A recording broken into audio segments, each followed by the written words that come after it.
नमस्कार, स्वागत है आपका आवाज़ अड्डा में। मैं हूं नीरज वाजपेयी और आज बातचीत होगी महंगाई की, जिसने पूरी दुनिया को परेशान कर रखा है और भारत भी उसकी मार से अछूता नहीं है। हम और आपकी ज़िंदगी में लगातार रोज़मर्रा की चीज़ों में हम देखते हैं कि महंगाई किस कदर हमारी जेब पे डाका डाल रही है। आप रसोई गैस ले लीजिए या सीएनजी पीएनजी ले लीजिए, पेट्रोल डीजल ले लीजिए या खाने पीने के सामान लीजिए, ज़बरदस्त महंगाई का अटैक है। जो ताज़ा आंकड़े बताते हैं कि महंगाई उस सीमा को पार कर रही है जिसको कंट्रोल करना बहुत ज़रूरी है, और इसमें कभी कहीं गुंजाइश दिख नहीं रही है कि शायद कंट्रोल में आएगी, क्योंकि खरीफ की फसल उस पर भी बारिश की थोड़ी मार पड़ी है, तो उससे भी और आगे दिक्कतें बढ़ सकती हैं। दुनिया भर में ये एक अजीब सा माहौल बना हुआ है। बहुत पीछे नहीं जाता हूँ मैं कि युद्ध शुरू हुआ और कहाँ से बात आगे निकली, लेकिन मौजूदा स्थिति में महंगाई ने हमारी स्थिति बहुत ख़राब कर दी है। इसके साथ ही इसमें दो और फैक्टर्स हैं जिससे भारत बहुत परेशान है। एक, कच्चे तेल के दाम नीचे नहीं आ रहे हैं, और दूसरा, हमारी करेंसी कमज़ोर हो रही है। बहुत सारे लोग तर्क देते हैं कि दुनिया की दूसरी करेंसीज़ के सामने हमारी करेंसी उतनी वीक नहीं हुई है और कच्चा तेल थोड़ा नीचे आया है, लेकिन हमारे लिए परेशानी का सबब अभी भी बना हुआ है, क्योंकि इससे मुश्किलें हल नहीं हो रही हैं। इसी बीच IMF ये बयान देता है कि भारत पूरी दुनिया के लिए रोशनी की एक किरण है। भारत से सीखना चाहिए, क्योंकि फास्टेस्ट ग्रोइंग इकोनॉमी का दर्जा तमगा हमारे पास अभी भी है। डाउनग्रेड्स हुए, लेकिन उसके बावजूद पूरी दुनिया में सबसे तेज़ी से हम ग्रोथ करेंगे, आगे भी करेंगे, इस साल भी करेंगे। क्या ये काफ़ी है? क्या इस बात से हमें संतोष कर लेना चाहिए, या हमें इसकी चिंता करनी चाहिए कि महंगाई अब शायद बेकाबू हो रही है, ब्याज दरें बढ़ रही हैं, नौकरियां उस तरह से पैदा नहीं हो रही हैं, तो एक बहुत ही गंभीर संकट के द्वार पे हम खड़े हुए हैं। कैसे इससे सरकार निपट रही है और कैसे हम आप सब इससे जूझें, क्योंकि तनख्वाहें उतनी नहीं बढ़ रही हैं जिस रफ्तार से महंगाई बढ़ रही है। आज इसी पे बातचीत होगी आवाज़ अड्डा में। हमारे साथ जो मेहमान, मैं आपको उनसे परिचय करा देता हूँ। नरेंद्र तनेजा जी हैं, भारतीय जनता पार्टी से जुड़े हुए हैं, लेकिन दुनिया में जाने माने एनर्जी एक्सपर्ट हैं, जो इस समस्या का एक मूल कारण भी बताया जाता है। अभय दुबे जी हैं, कांग्रेस के राष्ट्रीय प्रवक्ता, हमारे साथ जुड़े हुए हैं। शरद कोहली जी हैं, टैक्स एक्सपर्ट हैं, हमारे टैक्स गुरु हैं और KCC ग्रुप के भी हेड हैं। साथ ही साकेत मिश्रा जी हैं, इकोनॉमिस्ट और इन्वेस्टमेंट बैंकर, हमारे साथ जुड़े हैं। और हमारे मित्र, बहुत ही वरिष्ठ आर्थिक पत्रकार अनिल पद्मनाभन जी हैं। आप सबका बहुत बहुत स्वागत है इस चर्चा में। तनेजा जी, चूँकि सरकार का पक्ष आप रखेंगे, भले ही IMF ये कह रहा हो कि ब्राइट स्पॉट है, सीखना चाहिए, DBT ने बहुत अच्छा काम किया, गति शक्ति बहुत अच्छी योजनाएं हैं, लेकिन आज की तारीख में आम आदमी बहुत परेशान है। हर चीज़ की महंगाई उसके लिए मुश्किल पैदा कर रही है, और कहीं कोई रोशनी दिख नहीं रही है, ना कोई हमको ऐसा प्रयास करता हुआ दिखता है जिससे हमारी ज़िंदगी आसान हो। नहीं, देखिए, मैं आपसे ये चुनौतियां हैं, आपने पूरी दुनिया का जिक्र किया, IMF का किया, तो चुनौतियां तो हैं, चाहे वो करेंसी को लेके, खासतौर से डॉलर के अगेंस्ट, और दूसरा जो जिस हिसाब से हमने देखा कच्चे तेल की कीमतें बढ़ी हैं, कुछ केमिकल्स की बढ़ी हैं, LPG जो हम काफी भारी मात्रा में प्रयोग करते हैं उसकी अंतर्राष्ट्रीय बाजार में कीमतें बढ़े हैं। ये तमाम आयातित चीजें हैं। अब उसके जब हम उनको आयात करते हैं भारी पैसा दे करके, थोड़ी सी इन्फ्लेशन या महंगाई वो उनके साथ आयात हो जाती है। तो जो हमारे यहाँ जो महंगाई है उसमें अगर आप ये देखते हैं कि आयातित महंगाई का कितना बड़ा हिस्सा है, तो वो साफ दिखता है कि काफी बड़ा हिस्सा उसका भी है। लेकिन जो दूसरा आपने ये कहा कि भाई बहुत ज्यादा कोशिश नहीं हो रही, या ये कि भाई थोड़ा सा अंधेरा ज्यादा है, मैं आपसे थोड़ा असहमत हूँ उसको लेकर के। देखिए, हमारी अर्थव्यवस्था के फंडामेंटल्स बहुत मजबूत हैं और उसकी पूरी दुनिया में मिसाल दी जाती है। IMF भी जब बयान देता है तो उसी की तरफ इशारा करता है।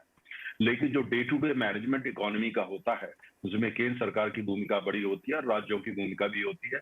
उनकी थोड़ी सी भूमिका केंद्र के मुकाबले थोड़ी छोटी होती है। और मेरा ये मानना है कि उस तरफ भी जो है, आप देखिए 24/7 जिन कदमों को उठाने की आवश्यकता है वो उठाए जा रहे हैं। और दूसरी तरफ आपने RBI को भी देखा कि RBI अपने हिसाब से, जहां तक उनको वो जो उनकी जिम्मेदारी है उसको भी वो अपने हिसाब से पूरा करते हैं। लेकिन हालांकि मैं व्यक्तिगत रूप से, मैंने रिपीट करता हूँ, मैं व्यक्तिगत रूप से पिछली बार जब उन्होंने रेट बढ़ाए, क्योंकि फेड ने बढ़ाए थे, तो RBI ने भी बढ़ा दिए, मैं व्यक्तिगत रूप से उससे असहमत हूँ। लेकिन वो एक ऑटोनोमस ऑर्गेनाइजेशन है, उनका अपना जरिया था और जाहिर है उन्होंने राष्ट्र हित में लिया होगा। लेकिन जहां तक आप पूरी देखिए, हमको ये देखना पड़ेगा, जब भी हम महंगाई की, नीरज जी, बात करें या हम उन चीजों की बात करें, हम भी कोई दुनिया दूसरे ग्रह पे तो रहते नहीं है, इसी ग्रह पे हैं। और हमारी अर्थव्यवस्था भी जो है बहुत इंटीग्रेटेड है पूरी दुनिया के साथ। हमारे एक तरफ आपने जिक्र किया कि भाई दुनिया में यह है, दूसरी तरफ अभी आपने इन्फोसिस के रिपोर्ट रिजल्ट देखे, आपने टीसीएस के देखे। मैं इसलिए रिजल्ट की बात कर रहा हूँ क्योंकि एक्सपोर्ट पर काफी उनके रिजल्ट बेस्ड होते हैं। तो वो रिजल्ट अगर आप देखते हैं दोनों कंपनियों के, जो काफी हद तक हमारी आईटी एक्सपोर्ट्स को रिप्रेजेंट करते हैं, तो उसमें तो मुझे कहीं मायूसी नजर नहीं आती। और जहां तक सरकार के कदम उठाने की बात है, सरकार ने अंतर्राष्ट्रीय स्तर पर हमारी वित्त मंत्री ने जाकर के हमें वाशिंगटन डीसी में सबसे बातचीत करी और बयान भी दिए हैं किस हिसाब से जो उनकी तमाम चीजें हैं, परेशानियां, वो यहाँ हमारे ऊपर जो है विकसित देश जो है वो विकासशील देशों में थोप रहे हैं और उसके लिए हमें यहाँ पे उसको झेलना पड़ रहा है। तो ये तमाम सारी चीजें उसके साथ। लेकिन जहां तक सरकार का पक्ष है, सरकार की बात है, आप मुझे ये बताइए कौन सा ऐसा एरिया है, चाहे वो पॉलिसी के स्तर पे हो या वो इम्प्लीमेंटेशन के स्तर पे हो या जहां पे एकदम किसी सर्जरी की आवश्यकता हो या जहां पे जो लोग महंगाई से ज्यादा परेशान है उनको सहायता देने की बात हो, चाहे वो 90 करोड़ लोगों को खाना देने की बात हो, कहां पे ऐसा है जहां सरकार जो है वो तेजी से तुरंत काम रिएक्ट करते हुए नजर नहीं नहीं तनेजा जी, सवाल आपसे है मेरा। ये बहुत सारे तर्क दिए जाते हैं कि बयान दिया, प्रयास कर रहे हैं, गोष्ठी में गए, कोरोना आ गया था बीच में। मैं एक आम आदमी की तरह पूछता हूँ, मुझे आप बताइए पिछले 2 सालों में, 3 सालों में कौन सी चीज़ सस्ती हो गई है? आप टीसीएस और इन्फोसिस का उदाहरण दे रहे हैं नतीजों का, दोनों के स्टॉक गिर गए थे सर। मार्केट की लैंग्वेज में आपको बता रहा हूँ, बहुत अच्छे नतीजे लेकिन स्टॉक चले नहीं। तो लॉजिक ये है यहाँ पे कि एक आम आदमी को राहत कहाँ मिली? मुझे बताइए क्या चीज़ सस्ता हो गया? गैस के दाम रोज बढ़ जाते हैं, 11,500-1,200 रुपये का सिलेंडर हो गया सर। सीएनजी के दाम पेट्रोल डीजल के दाम को मैच करने वाले हैं, तो क्या सस्ता हुआ बताइए? नहीं, बात नहीं, देखिए जो ऐसी चीजें हैं जिनका हम भारी मात्रा में आयात करते हैं, एलपीजी का भी आयात ही है भारी मात्रा, तो वहां पे सरकार ने, आपने देखा कल ही कदम उठाया कि ओएमसीज को जो है जहां तक हो सका वो, इसलिए ओएमसीज को हेल्प नहीं करा गया, आम आदमी को हेल्प करेगी सरकार ने आकर के, आगे आकर के पैसा दिया, इसलिए कि जिससे कि जो बर्डन है वो आम आदमी को बर्डन का वो पास ऑन ना करें और आम आदमी को बचाया जा सके। जहां तक बात क्या चीज सस्ती हुई, आप मुझे बताइए 1947 से लेके आज तक कितनी दफा ऐसा होती है, वेजिटेबल्स को छोड़ दीजिए, सीजनल वेजिटेबल्स, सीजनल फ्रूट्स को छोड़ दीजिए, बाकी तमाम चीजों की कीमतें बढ़ती हैं तो बहुत कम होता है कि कम होती है ना। हमने भी हमारे टाइम में पेट्रोल डीजल भी हमने कम करा और कम हुआ है, 1947 पहुंच गए आप? मतलब आज पूरी 1947 में सरकार चल रहे हैं क्या? वैसे तो और थोड़ा पीछे जाइए, और 100 साल पीछे जाइए फिर। नहीं, ये लॉजिक नहीं चलता। इतिहासकार देखिए, अगर आप चर्चा करेंगे, हाँ, है ना, अभी अभय जी बैठे हुए हैं, अभी जाएंगे पीछे, अभी देखिएगा, है ना, अभी गिनाएंगे पीछे के सारे आंकड़े लेकर के। तो मैं इसलिए कह रहा हूं, जब भी कोई भी जो अर्थव्यवस्था, आपने बिल्कुल सही कहा, हमको आज के संदर्भ में देखना है। आज का संदर्भ यह है कि पूरी दुनिया के अंदर अर्थव्यवस्था में आप उठा दीजिए तो हड़कंप मचा हुआ है। जब से यूक्रेन का, पहले कोविड था, जब से यूक्रेन का युद्ध हुआ है, और आपने देखा किस तरीके से यूरोप को, आप देखिए यूरोप कैसे अपनी अर्थव्यवस्था की किलेबंदी कर रहा है, ऊर्जा की किलेबंदी कर रहा है, उनको परवाह नहीं किसी देश में क्या होता है। तनेजा जी, आप ये कह रहे हैं कि हम अपनी किस्मत के भरोसे बैठे रहे, जब दुनिया में सब कुछ ठीक होगा तो हमारे यहाँ भी ठीक हो जाएगा? नहीं, देखिए बात सुनिए, अब उसका एक्सट्रीम ये नहीं होता, ये एक्सट्रीम नहीं होता कि दुनिया में जो है सब कुछ होगा तब होगा, नहीं। हमको ये देखना है कि दुनिया के ये हालात हैं, हमारे जो देश के नागरिक है वो उस बात को अच्छी तरह समझते हैं, उपभोक्ता समझते हैं, आम आदमी समझता है, और उसको नहीं, तनेजा जी, आम आदमी ये समझ, तनेजा जी रुकिए ना, आपसे आम आदमी ये समझ रहा है कि बहुत महंगाई बढ़ गई है, और तनेजा जी कह रहे हैं कि भाई ग्लोबल समस्या है, इसलिए आप शांत होकर बैठिए, जब ठीक हो जाएगी दुनिया में समस्याएं, युद्ध खत्म हो जाएगा यूक्रेन रशिया का, तो सब ठीक हो जाएगा। मेरे शब्द नहीं नीरज जी, मैंने नहीं कहा कि आप आराम से बैठिए, तो मैंने क्या ये कहा बताइए ना, चुनौतियां हैं, आम आदमी समझता है। आम आदमी क्या करे सर, बताइए ना, कहां से वो कौन सी चीज अपनी मैनेज करे? कि कौन सी, आम आदमी को पता है कि कहां पे सरकार 90 करोड़ लोगों को, आपने देखा किस हिसाब से इनको, हमको लगता है इनको आवश्यकता, उनको दिया जाए। आम आदमी से आप बात तो करिए ना, तो आम आदमी से तनेजा जी, आप इनडायरेक्टली मानते हैं कि कोरोना खत्म हो चुका है अब, उसके बावजूद अगर वो 90 करोड़ लोगों को राशन बांटा जा रहा है, तो मतलब 90 करोड़ लोग इस हालत में नहीं है कि वो अपने 2 टाइम की रोटी जुगाड़ कर सकें? ये आप मान रहे हैं 90 करोड़ लोग बहुत बुरी स्थिति में? नहीं। हाँ, फिर क्या? उसका धीरे धीरे, नहीं, गलत इंटरप्रिटेशन है, फिर गलत। हमारी कोशिश ये है कि चूंकि कुछ चीजें ऐसी हैं जो अंतरराष्ट्रीय कारणों से महंगी हुई हैं, हम किस हिसाब से जहां हम उनको राहत दे सकते हैं, जो बेसिक एसेंशियल कमोडिटीज है खाने पीने की, वहां पे वो राहत उनको हम देते रहे, जिससे उनके पास और चीजों के लिए पैसा बच सके और वो अपना जीवन का जो निर्वाह है वो थोड़ा सा आसानी से कर। हम ये नहीं कहा कि हम पूरी तरह उनकी समस्या खत्म कर पाएंगे, लेकिन जहां तक संभव हो सरकार पर प्रयास है कि उनका बोझ थोड़ा कम हो सके, इसलिए जो है ये राहत दी जाती है। ओके अभय दुबे जी, आप लोग क्यों इतना सरकार के पीछे पड़ रहते हैं? महंगाई महंगाई, तनेजा जी ने भी विस्तार से समझा दिया है कि ग्लोबल समस्या है, उस जब वो ठीक होगी तो ये समस्या भी ठीक हो जाएगी। और आईएमएफ तारीफ कर रहा है कि भारत सबसे तेज रफ्तार से चलने वाली इकॉनमी अभी भी है। तो आपकी आलोचना का क्या आधार है फिर? खुश फहमी के लिए ख्याल अच्छा है गाली। और अगर फैक्ट है सर, खुश मैं भी नहीं, फैक्ट है ये। नहीं, मैं उस फैक्ट्स पर प्रकाश डालता हूँ। तनेजा जी की बातों से अगर नागरिकों का पेट भर जाता तो फिर क्या बात थी। इतनी अच्छी बातें इन्होंने की और उसी से अगर पेट भर जाए। आजाद भारत के इतिहास में कभी ऐसा नहीं हुआ तनेजा जी कि इतने कम समय में महंगाई इतनी अधिक बढ़ गई हो। 60 और 70 रुपए का खाने का तेल और दाल 200 रुपए के पार 7 सालों में कब हुआ? एक बार इतिहास के पन्ने उठाकर देख लीजिएगा। 400 रुपए का गैस का सिलेंडर 1000 रुपए के पार कब हुआ? एक बार इतिहास के पन्ने उठाकर देख लीजिएगा। पेट्रोल और डीजल 60 और 70 रुपए का 100 रुपए के पार कब हुआ? ये एक बार उठाकर देख लीजिए। हालात क्या है इन्फ्लेशन के? अभी सितंबर का जो डेटा आया है उसमें आपका अनाज जो है 11.53% का इन्फ्लेशन है। आपके ऑयल एंड वेजिटेबल्स का 18.5% है, स्पाइसेस का 16.88% है, क्लॉथिंग का 9.9% है, फुटवेयर का 12.30% है, फ्यूल एंड लाइट का 10.39% है। जिंदा भी रहने देंगे लोगों को या नहीं रहने देंगे? आप उठाकर देखिए मॉनेटरी पॉलिसी की मॉनेटरी कमेटी की मीटिंग में इनके मिनट्स उठाकर देखिए।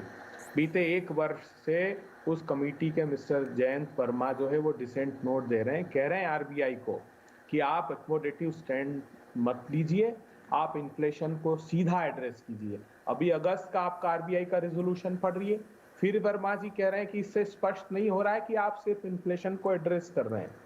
सरकार से आग्रह करता हूं कि सरकार, आप बड़े हम दावे करते हैं प्रधानमंत्री जी वैश्विक ख्याति के नेता हैं, आपने अभी इतना गाना गाया, 27 लाख करोड़ रुपए लिए पेट्रोलियम प्रोडक्ट पर टैक्स लगाकर सरकार ने अर्जित किए थे। पूछिए ना एक बार तो कि चाइना क्यों ईरान से क्रूड ऑयल ले रहा है और वो भी 40% कम में। हिंदुस्तान पर क्यों अमेरिका का दबाव है कि हम नहीं ले सकते हैं? क्या हमारे प्रधानमंत्री बात नहीं कर सकते? चाइना को तो नोटिस तक इशू नहीं किया जब उसने रोक लगा रखी है। तो फिर हमारे प्रधानमंत्री जी के अंतर्राष्ट्रीय संबंधों का क्या? आपने अभी कहा कि ट्रेड डेफिसिट की बात की। आप जानते हैं अगस्त में $29 बिलियन, पिछले वर्ष की तुलना में डबल ट्रेड डेफिसिट इस मंथ हो गया हमारा। अकेला चाइना से इंपोर्ट $100 बिलियन को क्रॉस कर गया। तनेजा साहब, ये देश में 2-3 ऐप बंद करके का झुंझुना बजाना बंद कर दीजिए। हमारा इस कोविड के क्राइसिस के पीछे बार बार छिपते हैं। कोविड के क्राइसिस के पहले जनवरी में इन्फ्लेशन क्या था?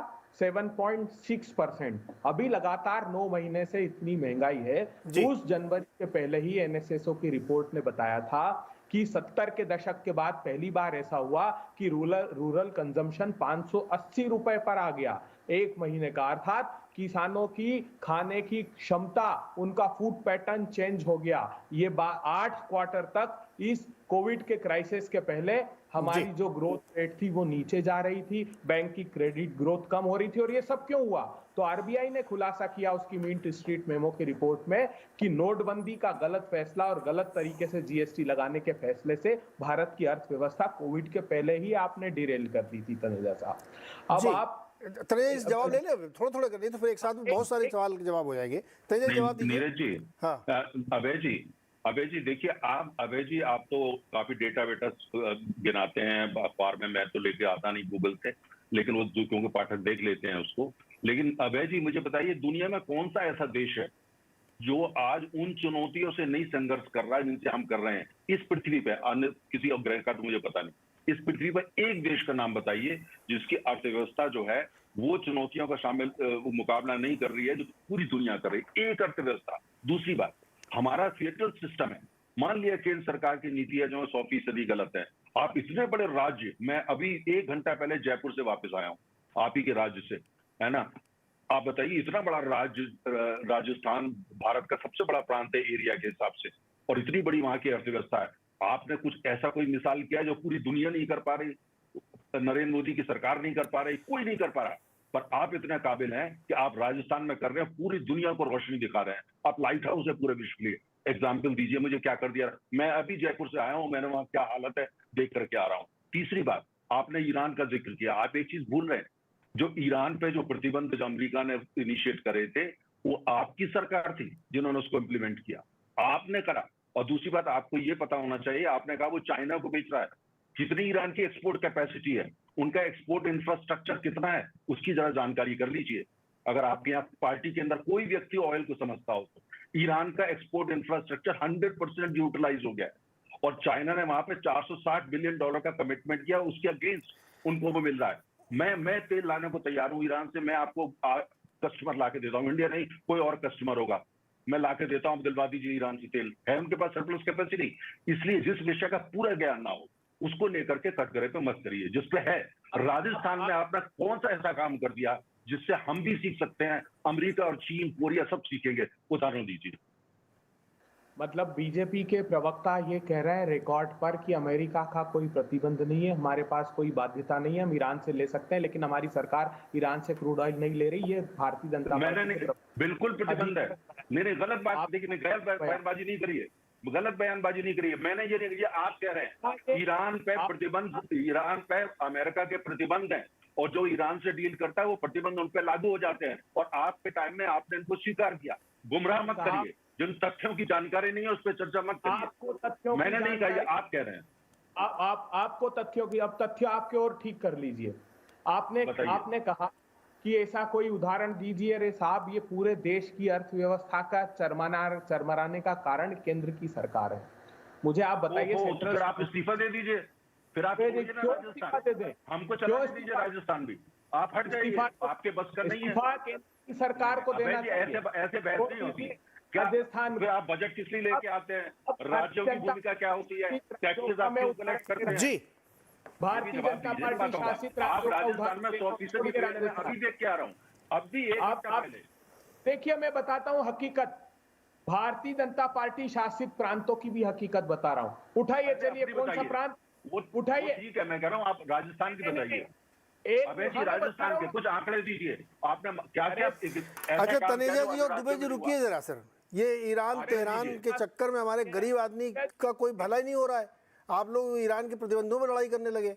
मैं ये सवाल पूछ रहा हूँ कि गरीब आदमी क्या करे, महंगाई के लिए क्या कदम उठाए गए, ये मुझे कोई नहीं बता रहा है। सब मुझे ये बता रहे हैं कि दुनिया भर में बड़ी समस्या है, इस पृथ्वी पे कोई ऐसा देश नहीं है जहाँ इस समस्या से ना जूझ रहा हो। तो मैं भाग्य के भरोसे बैठूँ अनिल पद्मावन जी, किस्मत में जब होगा तो ठीक होगा सब। नीरज जी, देख, आप एक्चुअली ये जो विवाद है हमारा, इसमें हमें एक बात समझना चाहिए, ये ना सरकार की तरफ में है ना विपक्ष की तरफ में है। मैं बस हकीकत बता रहा हूँ। ये पहली बार है कि जो आर्थिक इतिहास में कि एक नहीं, दो नहीं, 3 झटके एक के बाद एक लगे हैं। पहला कोविड आपदा आया, उसके बाद यूक्रेन का जंग आया, और तीसरा जो है ये मॉनेटरी पॉलिसी जो अमेरिका और यूरोप में इतना एग्रेसिवली इंटरेस्ट रेट बढ़ा रहे हैं उन देशों में, तो जिससे कि पूरे दुनिया में वो फाइनेंशियल मार्केट्स का में असंतुलन आ गया है कि इसी के कारण इन भारत में इनफ्लोस जो है, फॉरेन करेंसी इनफ्लोस जो FIIs वगैरह के थ्रू है, इसमें बहुत कम फ्लो कम हुआ है, और जिसके कारण रुपये पर भी प्रेशर हुआ है। तो आप अगर तीनों आपने ये झटके देखे हम, तो ये इकोनॉमिक आर्थिक इतिहास में कभी ऐसे नहीं हुआ। पहली बात तो ये है। दूसरी बात जो आप कह रहे हो सही है, मतलब जो विपक्ष कह रहा है सही है, जो सरकार में है वही हॉट सीट में होते हैं। आप सवाल उनसे ही उठाए जाएंगे जो राजनीतिक लेवल पे जो अभी तक से सवाल उठा रहे हैं। बट अगर आप थोड़ा पीछे उठ के देखें तो इसमें आप सिर्फ जो जिस तरीके से महंगाई बढ़ रही है दुनिया भर में, आप बाहर क्या, जर्मनी में आज ही डेटा आया 10% 11% है, यूके का तो आप जानते ही हो, श्रीलंका में 70% है। तो ये ये मैं नहीं कह रहा कि हर जगह है तो हमारे यहाँ भी होना चाहिए, बट मैं कह रहा हूँ हर जगह एक बड़ी अजीब सी स्थिति है जो एबनॉर्मल है, ये नॉर्मल नहीं है। तो इसमें out of the box solutions चाहिए। ये पुराने जो प्लेबुक है वो अब अभी चल नहीं रहा है, कहीं नहीं चल रहा दुनिया में। तो इस बैकग्राउंड में जो किसी ने अभी उदाहरण दिया जो 80 करोड़ लोगों के लिए फ्री फूड ग्रेन्स जो दिया है 2 साल से, इससे एक रिलीफ मिला है। अब आप रिलीफ ही कर सकते हो। जैसे आप कह रहे हो ना आम जनता के लिए क्या करें, तो आम जनता के लिए इस तरीके के out of the box solutions ही होंगे। बाकी महंगाई से तो उनको मतलब कोई स्विच नहीं है जो महंगाई जो बंद हो जाएगा, तो ये उनको झेलना ही होगा, ये हकीकत है। अब सरकार में रहते हुए कोई बोलेगा नहीं है, बट ये अभी हकीकत है। अगले 6-8 महीने बहुत ही क्राइसिस मोमेंट में है, भारत में नहीं दुनिया में, और इसी के कारण भारत पे इतना प्रेशर आ रहा है। तो ये मैं थोड़ा एक बैकग्राउंड दिया आप लोगों को, ताकि जो नहीं, विवाद ये है इसका जरा एक अनिल अलग जी, रुख पकड़े। अभी राजनीतिक बड़ा तू मैं चल रहा है। नहीं नहीं, मैं तो आपसे सवाल दोबारा ये पूछ रहा हूँ कि जो हमारी पॉलिसी जो कह रहे हैं आउट ऑफ द बॉक्स सोचने की ज़रूरत है, उस पर अमल करना चाहिए ना। मैं किसी को ब्लेम नहीं करना चाहता, मैं सिचुएशन एनालिसिस कर रहा हूँ। आप हिंदुस्तान में देखिए या वर्ल्ड के कहीं और देखिए, के शेप रिकवरी चल रही है ना। प्रीमियम सेगमेंट में कोई दिक्कत नहीं आ रही है, इससे एक डिवाइड बढ़ रहा है। दूसरा, एम्प्लॉयमेंट जनरेशन नहीं हो रहा है, प्राइवेट इन्वेस्टमेंट नहीं आ रहा है, सरकार अपने पास से सिर्फ खर्चे किए जा रही है। तो ये एक पॉलिसी इंटरवेंशन मांगता है कि नहीं मांगता है? सर हम मुझे, अगर आप सही करिएगा, मैं अगर गलत हूँ तो मुझे ध्यान है शायद 2014 में 55 लाख करोड़ का नेशनल डेट था, जो इस समय 1,145 लाख करोड़ का है। तो हमने क्या किया? डेट पाइल अप किया है सिर्फ, प्राइवेट इन्वेस्टमेंट तो आई ही नहीं। हम किस उम्मीद में बैठे हैं कि जॉब क्रिएशन हो जाएगा, कैपिटल इन्वेस्टमेंट होगा, फैक्ट्रियां लगेंगी, नौकरी आएंगी। हम तो सिर्फ जैसे कोई प्रॉब्लम हो गई तो चलो राशन दे देते हैं। नहीं नीरज जी, आप एक्चुअली मैंने इसीलिए आपको इतनी बड़ी भूमिका निभाई ताकि आप समझ सको कि ये जो संकट है एबनॉर्मल है, इसमें आप नॉर्मल सॉल्यूशंस ढूंढ रहे हो, ये नहीं मिलेगा। अब मैंने शुरू में ही मतलब कि एक टिप्पणी सर की आउट कि ऑफ मैं द ना बॉक्स इस तरफ बताइए से ना, बोल कुछ रहा आप ही बताइए आउट ऑफ द बॉक्स क्या किया जाए।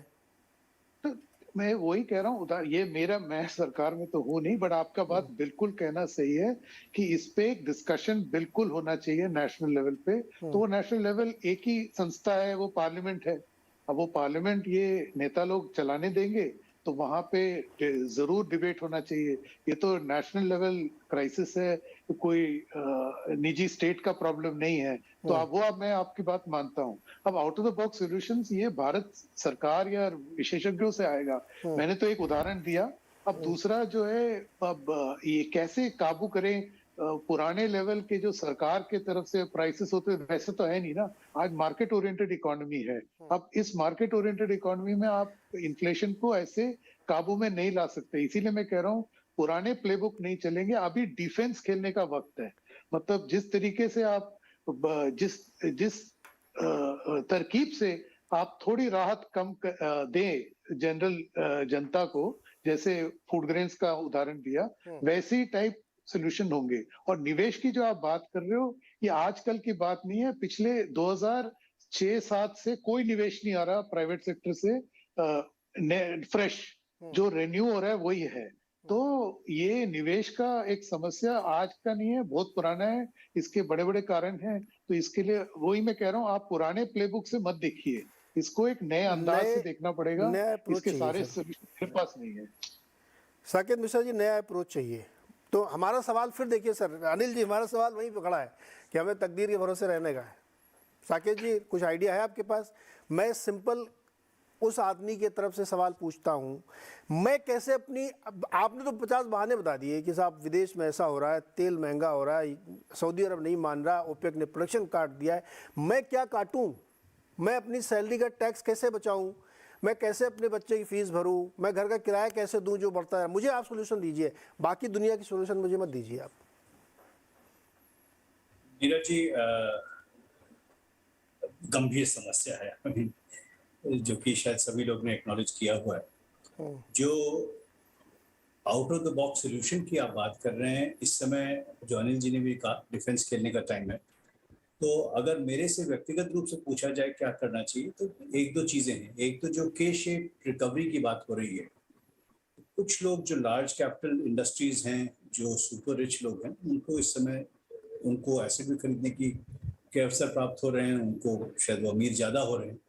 तो इस समय थोड़ा सा हम लोग को सोचने की जरूरत है कि किस तरह से फोकस टैक्सेशन करें, जिससे कि जो विंडफॉल गेन्स कहीं कहीं पे हो रहे हैं, किसी सेक्टर के हो रहे हैं या कि कुछ लोगों के हो रहे हैं, उस विंडफॉल गेन को टैक्स करके जो गरीब है, जो बॉटम के का जो बॉटम है, जो कि नहीं बढ़ पा रहा है जी सही तरीके से, उनको क्या क्या मदद की जाए। क्योंकि जो 90 करोड़ हैं या 85 करोड़ हैं, 80 करोड़ हैं जिनको अनाज दिया जा रहा है, वो देना अनिवार्य है, और उसको देने के साथ साथ बजट का बैलेंस भी करना है।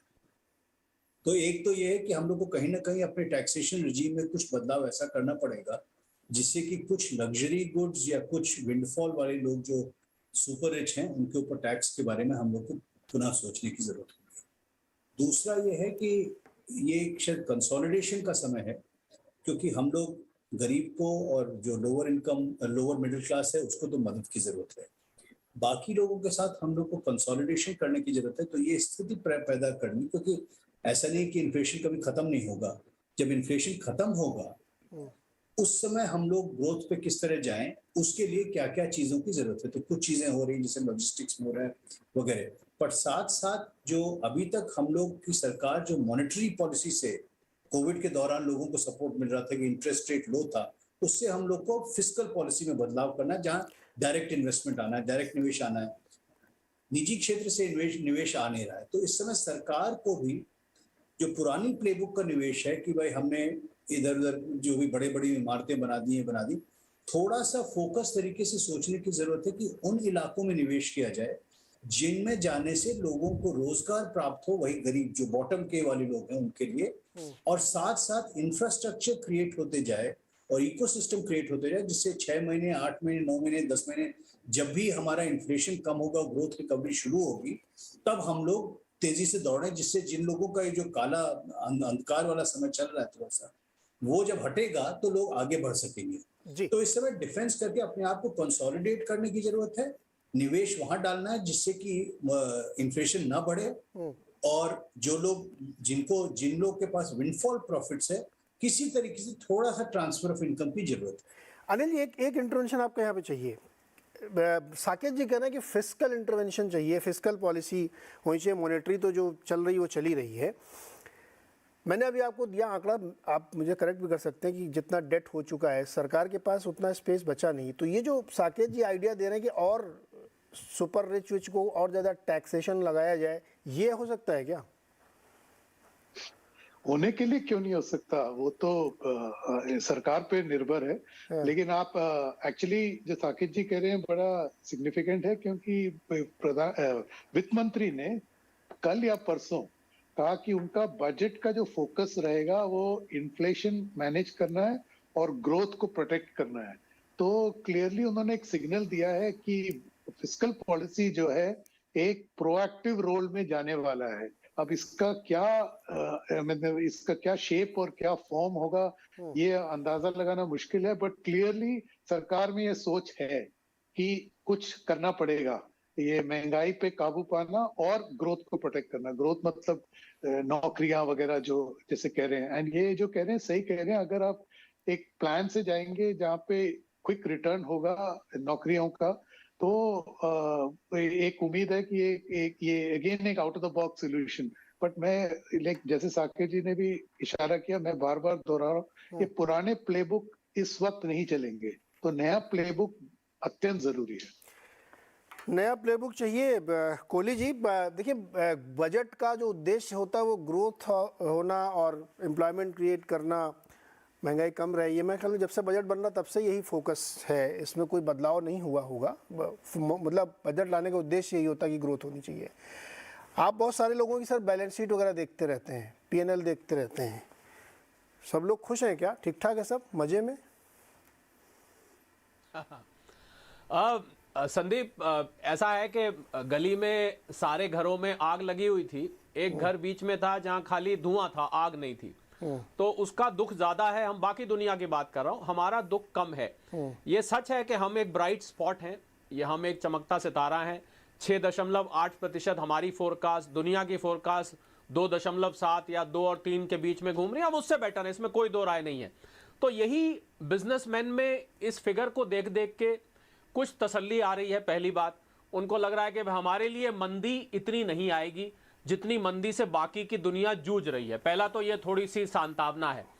पर जो 4 इंजन होते हैं नीरज इकोनॉमी के ग्रो करने के, आपका सरकारी खर्च हो गया, प्राइवेट कंजम्पशन हो गई, एक्सपोर्ट हो गया और प्राइवेट इन्वेस्टमेंट हो गई। इसमें से 2 इंजन इस समय काम नहीं कर रहे हैं। एक तो प्राइवेट इन्वेस्टमेंट ना के बराबर है, दूसरा एक्सपोर्ट जो कि बहुत बड़ा हमारा इंजन बना हुआ था, हम $670 बिलियन पे पहुंच गए थे। एक्सपोर्ट ओरिएंटेड जो कंपनीज हैं उनमें चिंता देखी जा रही है, क्योंकि उनकी already order book US, Europe से और यूएस से खासकर उनकी ऑर्डर बुक में सुस्ती आ रही है, उनके ऑर्डर्स कट हो रहे हैं और वहां पर ले ऑफ्स की भी तैयारी की जा रही है। तो मैं आपको एक्सपोर्ट ओरिएंटेड, क्योंकि वो इंजन जो है वो अब स्लो पड़ गया है, अब आपका एक्सपोर्ट का इंजन उतना नहीं ग्रो कर रहा है। अब सवाल उठता है कि इंडस्ट्री, देखिए इंडस्ट्री में फिलहाल ऐसा कोई पैनिक नहीं है। जहां तक स्मॉल, मैं एमएसएमईज की बात करूं, जहां 97% भारत का बिजनेस चलता है और उनके यहाँ हर एक के यहाँ एवरेज यहाँ 6 करोड़ 60 लाख रुपए, 6 करोड़ 60 लाख एमएसएमईज हैं, रजिस्टर्ड अनरजिस्टर्ड सब मिला के बता रहा हूं। 11 करोड़ के लोग वहां काम करते हैं। तो ऑन एन एवरेज नीरज 2 लोग प्रति एमएसएमई, मैं छोटे बड़े बिजनेसमैन सबकी बात कर रहा हूं। फिलहाल पैनिक नहीं है। पर जो बार बार खबर आ रही है, किसी ने उनको आके शेर सुनाया, इब्तिदाए इश्क है रोता है क्या, आगे आगे देखिए होता है क्या। ऐसा लग रहा है कि 2022 का जो एंड आएगा और 2023 में ये संकट गहराता नजर आएगा। तो मुझे लग रहा है वो लोग अभी से, जहां तक छोटे बिजनेसमैन की इंडस्ट्री की बात है, वो लोग तैयारी में जुट गए हैं। अब तैयारी क्या है, आप अगर स्टार्टअप्स के आंकड़े देखें, बायजूस के हम देखें जिन्होंने 2500 लोगों को सैक करने का डिसीजन लिया, बहुत सारे स्टार्टअप जो नए शुरू हुए थे, और प्लस पुरानी इंडस्ट्री भी जो है उन्होंने कमर कस ली है। तो मुझे लग रहा है तैयारी तो कर ली है। पर एक चीज जो मैं नीरज जरूर बोलना चाहूंगा कि आरबीआई का जो स्टैंड है, क्योंकि ये सप्लाई ड्रिवन जब इन्फ्लेशन होती है, जब महंगाई होती है, क्योंकि आपने बात शुरू महंगाई से करी थी, तो सप्लाई ड्रिवन इन्फ्लेशन पे आप मॉनेटरी पॉलिसी बहुत ज्यादा हॉकिश स्टैंड जब लेंगे तो उसका बहुत आंशिक, बहुत पार्शियल इफेक्ट होता है, उसका पूरा इफेक्ट नहीं होता है। तो मुझे लग रहा है कि आरबीआई अगर बार बार इसी रफ्तार से रेट बढ़ाएगा फ्रंट लोडिंग करके, तो उससे ग्रोथ एकदम से प्रेशर में आ जाएगी। और जिस प्राइवेट इन्वेस्टमेंट के इंजन को हम चालू करने की बात करते हैं बार बार, वो इंजन चालू नहीं हो पाएगा। तो मुझे लग रहा है कहीं आरबीआई को थोड़ा सा इसको रियलिस्टिक टर्म्स में जाना चाहिए। बहुत अभी हमारे जो साथी अनिल जी बोल रहे थे कि बहुत ज्यादा आप कॉपी बुक स्टाइल से ना चले, इसको आप पूरी सिचुएशन को असेस करके चलें। बाकी एक चीज नीरज जो मैं जरूर बताना चाहूंगा कि जो आम आदमी है वो क्या सोच रहा है। आम आदमी के लिए मैंने क्या किया था, जब ये मंदी की बात चली तो हमने आम आदमी के लिए एक मैंडेट तैयार किया कि आम जनता को, जो लोग सैलरी पे काम करते हैं, जो लोग छोटा मोटा बिजनेस चलाते हैं, जो मिडिल क्लास है, बहुत बड़ी मिडिल क्लास है, लोअर मिडिल क्लास खास, उनको क्या करना चाहिए। मुझे लग रहा है उनको तैयारी के लिए आप इजाजत दें तो मैं 2-3 चीजें जो मैंने लिस्ट आउट करी थी मैं वो जरूर बताना चाहूंगा। हाँ। तो उसके लिए देखिए, आम आदमी को इस समय पहले आपको एक्सेसिव बोरोइंग से बचना चाहिए। मुझे लग रहा है आप एक्सेसिव लोन लेंगे क्योंकि इंटरेस्ट रेट्स हार्ड हो रहे हैं, आपका जो मंथली ईएमआई आउटफ्लो है वो बढ़ जाएगा, आपका बजट, तो गैर जरूरी खर्च को अवॉइड करके लोन ना ले। दूसरा, हमारी एक एडवाइस थी जो बहुत बड़ा मिडिल क्लास है कि आपको अगर अच्छे एम्प्लॉयर के पास नौकरी मिली हुई है तो इस समय आप नौकरी को स्विच ना करें, क्योंकि अगर आप स्विच करते हैं तो वो एम्प्लॉयर कमजोर है या उसकी जड़ थोड़ी तनख्वाह फालतू मिल रही है, आपकी नौकरी वहां जा सकती है। तो ये तो थी नोटबुक एक इंडिविजुअल के लिए, पर कुल मिला के इंडस्ट्री में अभी पैनिक नहीं है। ये तो आप उसके लिए सलाह दे रहे हैं जो कुछ कर रहा है। हमको तो नौकरी नहीं मिली, हम क्या करें, हमारी कौन सी ईएमआई चल रही, लोन तुम तब लेंगे जब नौकरी मिलेगी।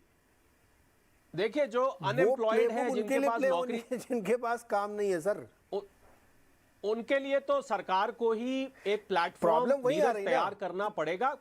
बिल्कुल, अगर आप प्राइवेट, बिल्कुल मैं बात पूरी कर लूं। एक तो मैं शरद जी से अनुरोध करूंगा कि अगर वो कह रहे हैं कि एमएसएमई में कोई पैनिक नहीं, तो एक बार पार्लियामेंट्री स्टैंडिंग कमेटी की रिपोर्ट पढ़ लो। वो क्या कह रही है कि इस कोविड के क्राइसिस में सरकार से जो एक्सपेक्टेशन थी कि इमरजेंसी क्रेडिट लाइन उन्होंने स्टार्ट की थी, सर उन्होंने ये कहा पैनल ने कि पहली बात तो उनको लोन के भरोसे सरकार ने छोड़ दिया, वो भी 50% ही फुलफिल किया। 60 लाख एमएसएमई परमानेंट बंद हो गए। बिल्कुल ठीक कह रहे हैं, मैन्युफैक्चरिंग आउटपुट उसका 45% है, एक्सपोर्ट में कंट्रीब्यूशन 40% है, जीडीपी में एमएसएमई का 30% है। अनिल जी कह रहे थे बड़ी सांत्वना देते हुए कि साहब 80 करोड़ लोगों को अच्छा है अनाज पहुंचाया जा रहा है। जानते हैं कितने का अनाज पहुंचा रहे हैं? 100 रुपए प्रति माह का।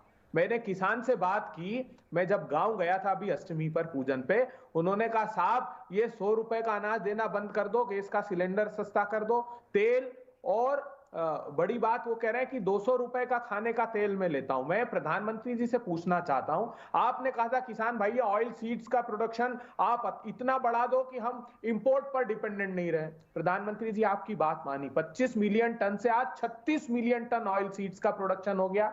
फिर आपने इंपोर्ट क्यों बढ़ा दिया और कौन दो धन्ना सेठ कूदे इस व्यापार में? दाल का उत्पादन 25 मिलियन टन, 24 और 25 मिलियन टन हमको आवश्यकता है, उतना हो रहा है। फिर सिर्फ फ्यूल के प्राइसेस से, और वो तो कई महीने से फ्यूल के प्राइसेस स्टेबल हैं, फिर कैसे दाल के दाम में आ गएगी? प्रधानमंत्री जी बताइए ना। नीरज, तो मैं आ आप सकता हूं? जी आ रहा हूं सर। ने पल्स एसोसिएशन ऑफ इंडिया से समझौता किया और कोहली जी छोटा जवाब दीजिए, मुझे ब्रेक भी लेना है, एक छोटा जवाब दीजिए। आप कुछ देखिए अभय जी, अगर अभय जी कह के पैनिक क्रिएट करना चाहते हैं तो बात अलग है। मैं कुल मिला के बात कर रहा हूं, मैं रिसेशन, जो आने वाला रिसेशन है उसकी बात कर रहा हूं, या जो मंदी का सुनाई दे रही है, दस्तक सुनाई दे रही है, मैं उसकी बात कर रहा हूं।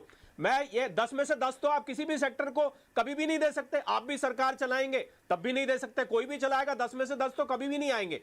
मैं बात कर रहा था कि क्या मंदी को लेके पैनिक है या पैनिक नहीं है, तैयारी कर रहा है। सबको पता है कि मुश्किल वक्त आ रहा है, मुश्किल वक्त से गुजर रहे हैं, इसको जीना है, किसी तरह इसमें गुजारा करना है। आप बार बार अगर पैनिक शब्द का इस्तेमाल करेंगे तो रिसेशन एक ऐसा शब्द है, नीरज मैं आखिरी बात बोल रहा हूं ब्रेक पे जाने से पहले, कि रिसेशन का आप जितना ज्यादा नाम लेंगे उतना आपको उसका ज्यादा इफेक्ट फील होगा। तो मुझे लग रहा है कंस्ट्रक्टिव पॉलिटिक्स की इस समय जरूरत है। ये मैं अभय जी को अपनी तरफ से निजी सलाह देना चाहता हूं। जी, मुझे एक छोटा सा ब्रेक लेना है सर। ब्रेक से लौट के आगे मैं इसी पे चर्चा रखना चाहता हूं कि रिसेशन की जो बातें चल रही हैं अभी तो हमारे यहाँ नहीं है, दुनिया में बहुत बातें चल रही हैं, ये कितना रियल है। कई बार ऐसा होता है ना कि आप आंख बंद कर लेते हो, आपको लगता है कि सच बदल जाएगा, है ना। जैसे बर्नानके साहब काफ़ी, पावेल साहब माफ़ कीजिएगा, पावेल साहब बहुत कह रहे थे कि ये ट्रांजिटरी है इन्फ्लेशन। जैसे उनकी नौकरी पक्की हो गई तो वो परमानेंट हो गया।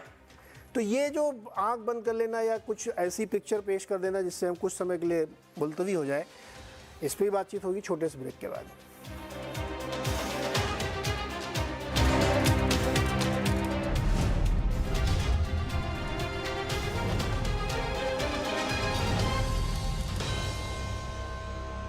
स्वागत है एक बार फिर से आपका आवाज़ अड्डा में। आज चर्चा हो रही है आर्थिक दशा दिशा पे, और बहुत सारी चिंताएं हैं, आम आदमी की मुश्किलें हैं, महंगाई चरम पे पहुंच रही है।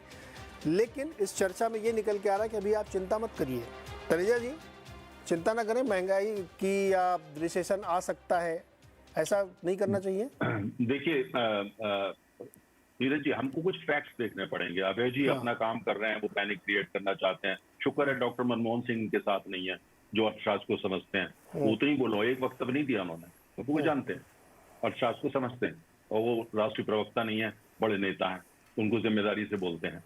प्रश्न इस बात का, मैं जयपुर की बात कर रहा हूँ जहाँ इनकी सरकार है। कल मैं वहां पूरा दिन था, बाजार फुल, दुकानों के अंदर भीड़। आप वहां बस स्टेशन पर जाइए, बस स्टेशन खचाखच भरे हुए, जो बस निकल रही है तमाम जगह राजस्थान में जा रही है खचाखच भरी हुई। रेलवे स्टेशन पर जगह नहीं पैर रखने के लिए, इतने लोग। और हवाई अड्डे की भी यही हालत। मैंने हवाई अड्डा पहले नहीं बोला, आप कहेंगे तो धनी लोग जाते हैं, जबकि हकीकत ये नहीं है। प्रश्न इस बात का है कि अभय जी ने बार बार गैस का जिक्र किया। जब हम सत्ता में आए तो हमने ये देखा कि अधिकांश गरीब लोग सोच नहीं सकते थे कि उनके घर में एलपीजी का ये लाल सिलेंडर जो है वो भी अफोर्ड कर पाएंगे, कि उनकी जो जीवन शैली बदलेगी। आज की तारीख में 30.5 करोड़ लोग हैं जिनके पास एलपीजी का सिलेंडर है।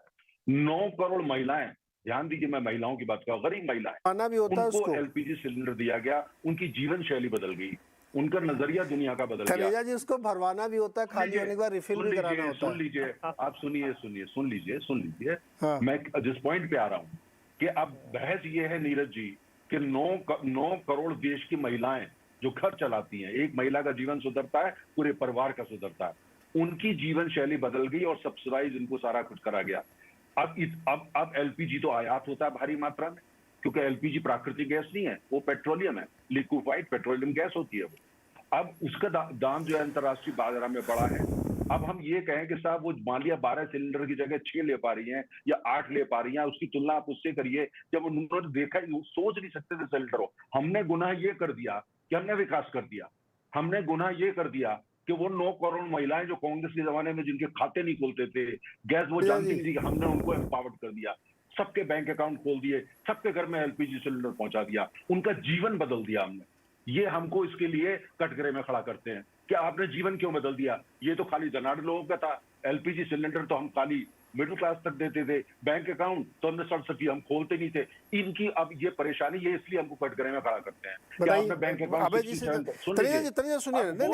सिलेंडर सर समय कम इससे क्या एलपीजी सिलेंडर हमने दे करके गुनाह किया? नहीं, गुनाह नहीं किया आपने, बहुत अच्छा काम किया है और इसकी सभी लोग तारीफ कर रहे हैं। पर उज्ज्वला योजना की तारीफ कर दिया, सभी लोग करते हैं। गरीब के लिए कल्याण क्यों कर दिया? नहीं तनीजा जी, बात को समझने के लिए सर सुनिए ना सर, समय कम है। देखिए उज्ज्वला योजना की तारीफ मैं भी करता हूँ, ऑयल एंड गैस आपसे कम, लेकिन मैं भी बहुत करीब से ट्रैक करता हूँ। मैं एक छोटी सी बात रखना चाहता हूँ। मुझे आप कहिए कि चलिए मैं आपको लोन दिलवा देता हूँ 2 करोड़ का, बढ़िया सा है कि आप मर्सिडीज़ खरीद लीजिए, मैं खरीद लूँगा, लोन ले लूँगा। उसका लोन भरना भी पड़ेगा ना मुझे सर, कि खाली खरीदवा देने का काम थोड़ी है आपका। मैं ये कहने की कोशिश कर रहा हूँ कि ठीक है आप चीज़ें दे रहे हैं, लेकिन उसके बाद उसकी जो महंगाई से हमको दिक्कत हो रही, उसका भी निदान आपको ही करना पड़ेगा। नीरज जी एक लाइन बोलूंगा, ज्यादा नहीं। हाँ, आप जो कह रहे हैं, देखिए आप पैनिक का शब्द का प्रयोग नहीं कर रहे, लेकिन आप एक्सट्रीम में देख रहे हैं और वो मतलब वो हकीकत नहीं है। हकीकत ये है कि दुनिया भर में आज आर्थिक चुनौतियां हैं, क्योंकि हम भी दुनिया के हिस्सा है, हमारे सामने भी हमारे हिस्से की चुनौतियां हैं और हमारे फंडामेंटली स्ट्रांग है। आम आदमी जो है हाँ अभय जी, सर समय कम है, संक्षेप में। हाँ अभय जी बोलिए। इन्होंने गुनाह ये कर दिया कि 3.5 करोड़, अभी पार्लियामेंट में बताया, उज्ज्वला बहनों ने इस साल एक भी सिलेंडर रिफिल नहीं कराया। 2 करोड़ 86 लाख उज्ज्वला बहनों ने सिर्फ एक सिलेंडर वर्ष भर में लिया है। इन्होंने गुनाह ये कर दिया कि 84 करोड़ लोगों की आमदनी घट गई। इन्होंने गुनाह ये कर दिया कि 12 करोड़ लोगों के रोजगार छीन गए। और जो साकेत जी कह रहे थे ना, वो भी बड़ा गुनाह किया। 142 लोगों ने 30 लाख करोड़ रुपए कमा लिए और 60 लाख एमएसएमई परमानेंट बंद हो गए। ये गुनाह आप लोगों ने किया। आप राजस्थान का जिक्र बार बार कर रहे हैं, देश के कई प्रांत हैं। मैंने अब जब भी मध्य प्रदेश का डेटा देखा तो 4 महीने से सेंट्रल स्पॉन्सर्ड स्कीम का 0 पैसा केंद्र सरकार से। मैंने जब पूछा फाइनेंस के सेक्रेटरी से तो उन्होंने ये बताया कि साहब अगर मैचिंग ग्रांट नहीं आती है तो हम अपना पैसा भी खर्च नहीं करते हैं। ये प्रांत दर प्रांत अंदर की स्थिति है, इस पर पर्दा मत डालिए। आप देश के साथ ये धोखा करना बंद कर दीजिए। यहां सिर्फ और सिर्फ सरकार की अकर्मण्यता है जिसके कारण लोग त्राहिमाम कर रहे हैं। आप अगर अभय जी ये बताइए, आइडिया बता दीजिए क्या करना चाहिए। आप इतनी आलोचना कर रहे हैं, सब लोग आइडिया दे, आप बताइए आइडिया क्या है आपका, क्या करें? देखिए नीरज जी, मेरा साफ आइडिया है हाँ। कि आपके जब दाल का उत्पादन इंडिजीनियस जो हमारा जितनी आवश्यकता है उससे भी अधिक हो रहा है, फिर दाल 200 रुपए क्यों हुई? तो ये सीएसीपी बता रहा है, इनका लागत और मूल्य आयोग, कि बड़े व्यापारी ऐसे समय खरीद करके बाजार में डाल रहे हैं जब किसानों की फसलें आने वाली होती। बड़े व्यापारी नहीं, सरकार खुद भी। उनका तो आरोप मोदी सरकार पर है कि जो आप प्रिक्योरमेंट करते हो वैसे समय उतार देते हो, जब फसलें आने वाली प्राइसेस क्रैश होती और किसान की आमदनी 27 रुपए रह गई। आप बताइए ना, ईडेबल ऑयल में कौन 2 बड़े व्यापारी कूदे? उसके बाद तेल के दाम में आग लग गई। आपने इंपोर्ट रामविलास पासवान जी के मृत्यु पूर्व की प्रेस कॉन्फ्रेंस सुनिएगा बड़े ध्यान से। उन्होंने इस बात का आगाह किया था कि आप बड़े लोगों के कारण जो टेम्पररी इंपोर्ट पर रोक लगाई वो दाम बढ़ाएंगे और तेल के दाम में आग लग जाएगी। तो देखिए कुछ कारक। अबे जी ये वाला जो तर्क है ना आपका, कमोडिटी प्राइसेस का जो इम्बैलेंस या बैलेंस है, मैं इस पर थोड़ा सहमत इसलिए होता हूँ क्योंकि ये मार्केट ड्रिवन होता है। शुगर में भी तो बहुत सारे इंडस्ट्रियलिस्ट हैं, बहुत सारी सरकारें हैं, उसके प्राइस भी कंट्रोल होते हैं। तो उसमें क्या स्थिति बन रही है आप देखिए ना, एक्सपोर्ट के लिए सब्सिडी देनी पड़ रही है आपको, तो वो आपके कंट्रोल में नहीं है ना, तो आप उसको उतना ज़्यादा पिक्चर मत पेश करिए। साकेत जी आप कुछ कहना चाह रहे थे? मैं तो नीरज जी केवल एक चीज कहूंगा जो अनिल जी ने भी पहले जिसकी तरफ संकेत किया था कि ये समय बहुत ही अजीब सा है और चिंता जो आपने सवाल किया था, चिंता करने का जो हर व्यक्ति के मन में चिंता है। सरकार हो गैर सरकार हो।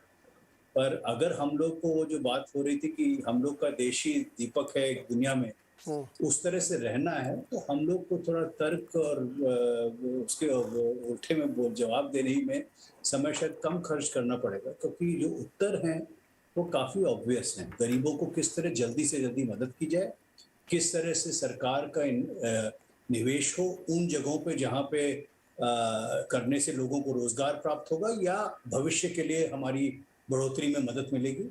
तो इस समय जरूरत थोड़ा सा नेशनल कंसेंसस की है और जिम्मेदारी के साथ राजनीति करने की सबकी है, क्योंकि तभी हम लोग शायद आगे बढ़ पाएंगे इस माहौल से। नहीं तो मुश्किल है, क्योंकि स्टैटिस्टिक्स हर तरफ से कहीं ना कहीं से आई जाती हैं, पॉलिसी भी आई जाती है, पर जब तक हम लोग निर्णय नहीं ले पाएंगे और सब लोग साथ में चल के, जैसे छोटी सी चीज है, अब जीएसटी के ऊपर रोज हो रहा है कि कोई स्टेट करना चाहता है, कोई बाहर निकलना चाहता है। अगर ये राजनीति होती रहेगी तो हम लोग डेफिनेटली जो हम लोग की क्षमता है उससे कम पे पहुंचेंगे। जी अनिल जी, सर कमेंट आपका चाहिए फाइनल। जीएसटी कलेक्शन में तो बहुत बड़ा इन्फ्लेशनरी प्रेशर भी होगा, महंगाई कम होगी, जीएसटी कलेक्शन कम हो जाएगा। जीएसटी कलेक्शन में काफी कारण है। एक तो ये जो इम्पोर्ट्स है उसका भी इम्पैक्ट आ रहा है जीएसटी कलेक्शन में, लेकिन मुझे ये जो साकेत जी ने कहा ये सही कहा है। एक तो इनका जो मैं थोड़ा और सपोर्ट देना चाहता हूँ, जो हम अजीब परिस्थिति में हैं। आप 2 साल पहले, मतलब ज्यादा मत जाइए, 2020 में जाइए पहले क्वार्टर में, तो जब भारत का ग्रोथ रेट 23% गिरा था, मतलब कंट्रैक्ट कर गया, नेगेटिव था, और 2018 का लेवल पे जीडीपी चला गया, जो अभी कुछ पिछले 2 क्वार्टर में पहली बार क्रॉस किया है। मतलब आप लिटरली 0% पे ग्रो कर रहे थे 2 साल, तो मतलब आपका ग्रोथ ही नहीं था, आप इतने पिछड़े थे, आपको कैचअप किया है। तो अब इतना बड़ा झटके के बाद मैं वो इसीलिए फिर जहां मैंने शुरुआत की वहीं लेके जा रहा हूँ आपको। तो दूसरे बाद ये यूक्रेन का जंग आया, पूरे जो सप्लाई चेन है पूरा डिसरप्ट हो गया, इसके कारण तेल वगैरह के दाम बढ़ गए, और आखिरी में ये जो मॉनेटरी पॉलिसी जितनी एग्रेसिवली यूएस फेड परस्यू कर रहा है, इसके कारण इंटरेस्ट रेट्स बढ़ गए हैं और एक स्कैर्सिटी हो गया ग्लोबल लिक्विडिटी का, जो भारत पे भी असर पड़ रहा है, हमारे रुपए पे। तो हमें ये संकट में, जैसे साकेत जी ने कहा, ये डिफेंस खेलना चाहिए, और ये वक्त नहीं है, मतलब ये पॉलिटिक्स चलता रहेगा, ये तो इनका विपक्ष का काम है, धर्म है कि सरकार को अपोज करे, और सरकार का काम है सरकार चलाना। ये इनके आपस के बहस है, हमें मुझे इसमें घुसना नहीं है। आई डोंट थिंक एक्सपर्ट्स घुसना चाहते हैं। सरकार ना नागरिकों की सुनती ना विपक्ष की सुनती है। वो सलाह चाहते हैं क्या विपक्ष से, मुझे बताइए। बीच में मैं भी फिर ऐसे बोलना पड़ेगा, ये तो नीरज जी ठीक नहीं है। नहीं कंप्लीट करिए, हाँ बोल सकते हैं। ये तो मोनोलॉग है, सरकार बात क्या करती है, सरकार ना जनता से करती ना, वो तो प्रचंड बहुमत अभी। अभय जी उनको अपनी बात कंप्लीट कीजिए, अनिल जी को। जी नहीं मैं अपनी बात नीरज जी, मैं आखिरी में मैं यही कहना चाहता हूँ कि ये जो निर्णय विपक्ष और सरकार का, ये पब्लिक को तय करने दो। वो वोट में जब जाएंगे, अभी चुनाव आ रहे हैं, अगर ये विपक्ष जो कह रहा है सही है, पब्लिक में सहनशीलता नहीं है, उनको लगता है सरकार ने, वो वोट करेंगे। अभी हम आर्थिक पे लेवल पे कॉन्वर्सेशन कर रहे हैं, तो उसी में रखें, यही मेरा एक रिक्वेस्ट। नहीं, पॉइंट बिल्कुल सही है आपका कि जो सिचुएशन इस समय है, कोहली जी आपके पास आ रहा हूँ मैं, उस सिचुएशन में ये इस पक्ष से कोई इनकार नहीं कर रहा कि एक्सटर्नल प्रेशर बहुत है, इंपोर्टेड महंगाई है। आरबीआई देखिए कैसा फंसेगा अभी फेड की पॉलिसी आएगी, 2 तारीख को ब्याज दरें बढ़ेंगी और फिर 14 तारीख को बढ़ेंगी, उसके बीच में 7 तारीख को हमारी है, 7 दिसंबर को। अब 2 पॉलिसी के बीच में आप सैंडविच बनेंगे, कुछ नहीं कर सकते आप, बढ़ाना ही पड़ेगा आपको। ये कंसिडर करते हुए, देखते हुए भी मेरा सवाल ये है कि जो आम आदमी की समस्याएं हैं उनको आप एड्रेस कर रहे हैं क्या उनको रियायत मिलने की कोई गुंजाइश दिख रही है क्या? नहीं तो मैं फिर वही जनरिक स्टेटमेंट दूंगा कि मैं भागे भरोसे बैठा हूँ कि जब सब दुनिया में ठीक होगा तो भी मेरा ठीक होगा। कोहली जी देखिए नीरज, आम आदमी की समस्याओं को सुलझाने का जो स्पेक्ट्रम है, जो स्कोप है इस समय, वो बहुत सीमित है। आपका फिस्कल डेफिसिट इस समय, हालांकि हमारी जीएसटी कलेक्शन और हमारा जो एडवांस टैक्स की कलेक्शंस अच्छी हैं, पर फिर भी खर्चों का कमिटमेंट इतना ज़्यादा है, मुझे लग रहा है आम आदमियों की समस्याओं को सुलझाना बहुत सीमित तौर से इस समय हो सकता है। पर एक बात जो मैं जरूर जोड़ना चाहूंगा, जिससे मुझे लग रहा है कि आउट ऑफ द बॉक्स इसको समझिए, जो मर्जी समझिए, मैक्रो लेवल पर, कि जो मेक इन इंडिया है, मैं बहुत सारे कंपनीज को जानता हूं चाइना में नीरज, जो कि इस समय ऑल्टरनेट डेस्टिनेशन ढूंढ रही हैं, पर उनको शिकायत ये है, शिकायत कहिए या उनकी ऑब्जर्वेशन कहिए, कि अभी भारत में जो हमको पूरी सुविधाएं चाहिए, जो रेड कारपेट चाहिए, वो हमको पूरी तरह से नहीं दिख रहा है। तो मुझे लग रहा है मेक इन इंडिया को लेके पीएलआई से ऊपर जाके, आगे जाके हमें कुछ और सोल्यूशन निकालने चाहिए। हमको थोड़ी हैंड होल्डिंग उनकी करनी पड़ेगी। अगर वो यहां आ जाते हैं, इतने बड़े बड़े वो निवेशक है नीरज, मैं आपको नाम नहीं बता सकता यहां पर, कि वो आने से आपकी अनएम्प्लॉयमेंट पे बहुत मेजर फर्क पड़ सकता है। आपके employment generation, tax collection, overall regional development देश की बहुत स्पीड से चल सकती है। मुझे लग रहा है पीएलआई से ऊपर उठ के आगे जाके कुछ और मेक इन इंडिया के लिए करना चाहिए, क्योंकि जो हमारे स्टार्टअप्स हैं उनका ज्यादा ध्यान वैल्यूएशन पे है, प्रॉफिट्स पे नहीं है। ठीक है, हमने 70-75 हजार रजिस्ट्रेशन करा रखे हैं, पर मैन्युफैक्चरिंग में बहुत कम आ रहे हैं। ये एक चिंता की बात है। अगर मैन्युफैक्चरिंग सेक्टर पे नीरज ध्यान दिया जाए, मैं बिल्कुल आपको ग्राउंड लेवल की बात बता रहा हूं, मुझे लगता है इससे जमीन और आसमान का फर्क पड़ जाएगा ओवरऑल अर्थव्यवस्था पर। नीरज जी, तनेजा जी, इस पर आप कुछ कमेंट करना चाहेंगे? नहीं, बहुत अच्छा शरद जी ने अच्छा पॉइंट उठाया।